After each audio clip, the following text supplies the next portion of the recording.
This is a Film Stories original podcast.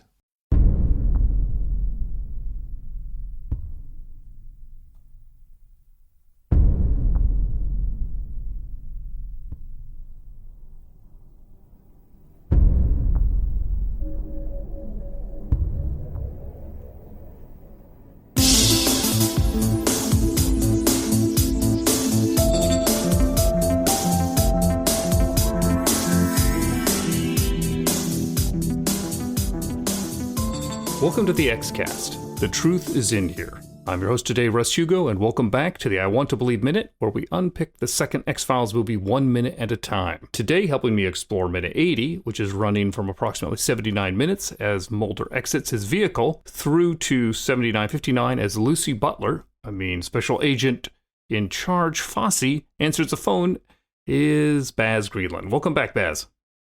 Yeah, good to be back. I'm going to guess Kurt beat me to the Lucy Butler association, so I'll leave it there, but because of the sinister nature, I just had to comment on to some degree there. You've talked a lot about the visuals and some of the aesthetics, and I think there's some nice stuff here, and particularly the lighting, the color grading, when we're dealing with Mulder and exiting the car, the overturned car. I'd love to get your take on this. What are your thoughts? Yeah, it's great, actually. And I think when we discuss these minutes, the fact we spent a whole minute on a printer, and it's fine. And we picked some really interesting stuff. But I was like, I also want to talk about something a bit more dramatic as well. And this is it. And aesthetically, it's brilliant. Brilliant. I love the howling wind and snow. You feel the cold and intensity as Mulder crawls free from the overturned frozen car.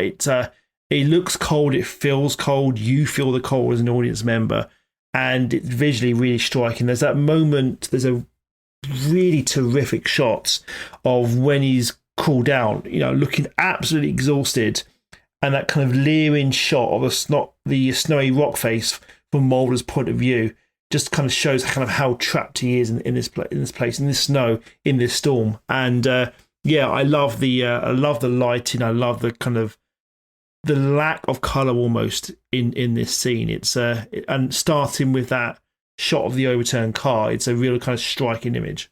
When I first watched it, all continuity flow through without stopping for each minute. I did not notice the subtle thing they did, or not subtle, but it's a nice shorthand, which is when Mulder is knocked over the cliff, it's daylight but dusk. And then now it's dark. So we get an idea that it's not just simply Scully called at this one moment where he's out cold for a while, but he could have been out for an hour, 2 hours, 5 hours. We don't really have any idea. And Duchovny's performance of the stumbling and the blood makeup, it's very effective.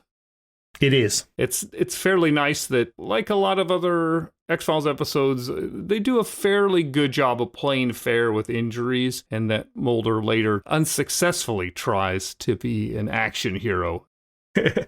This scene does pay off in a fair sense. Yes, it's a movie, and if somebody else had likely gone through this, they would most likely be dead, let alone unable to absolutely. But considering that we're in a fiction universe, we're in a summer blockbuster, and compared to the finale of Fight the Future, this is, docu-journalism in comparison. It really is. But again, talking Fight the Future, it's another snowy X-File movie sequence in the climax of the movie. So I like how it's not the Antarctic, but it is something quite tonally similar in style with kind of Mulder crawling through the snow. It kind of works really, really well.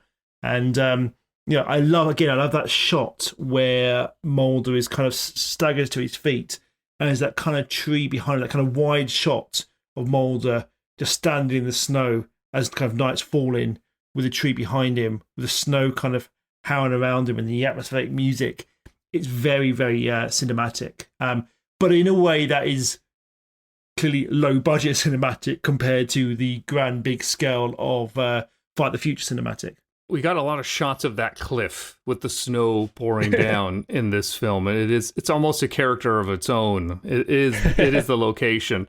And again, one thing I like about I Want to Believe is the small scale, and it is nice that the stakes feel tangible and real here. And like we keep talking about, you feel the cold in this film. Yes. It feels very 2000s, but in a good way. In general, my opinion is the 2000s is the worst era for film and television ever. For me, everything about it is aesthetically repulsive, ethically repulsive, and I just didn't connect with a lot of it. But there is a certain tone, looking back, that has its charms. And I think this does capture some of the color grading, even sort of the frame rate and the editing of that time. It works here. And I want to celebrate that in my curmudgeon self and actually, give it credit that this does capture a time of filmmaking that is, for the most part, gone.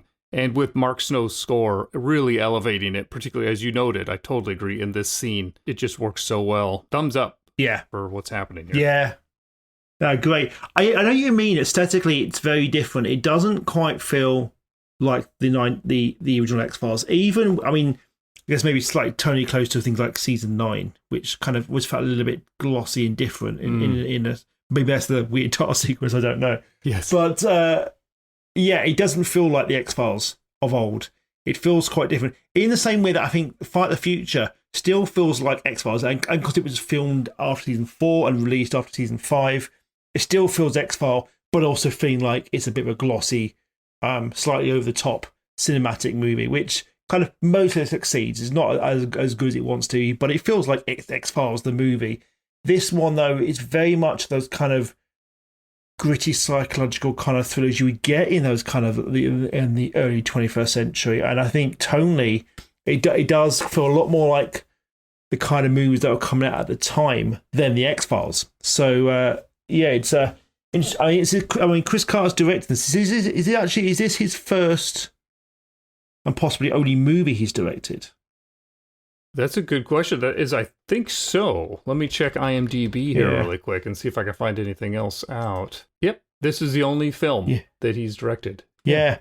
He obviously directed some of the episodes, but no, he and I think it shows because it does always. It's, as we said, we're saying throughout our discussions that it's kind of like it's somewhere between TV and film. It's not quite film level. It doesn't feel like X-Files the movie in the same way that Fight the Future did, but it feels as lower budget.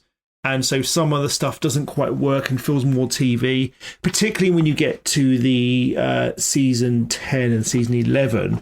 They're very much 21st century X-Files in a way that this fits in with that a bit as well. And in fact, the point where I was surprised, Mulder's house is actually the house in the season 10. I was quite surprised. Oh yeah, it does actually follow through, and actually it's not as totally different as I thought it was.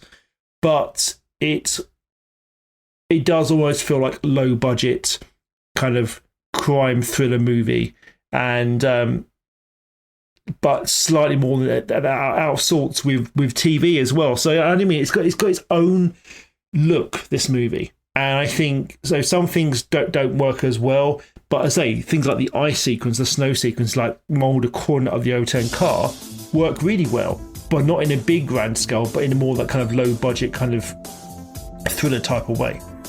Terrific. Well stated once again. And we'll be back to cover minute 81 very soon. But until then, always remember, trust no one.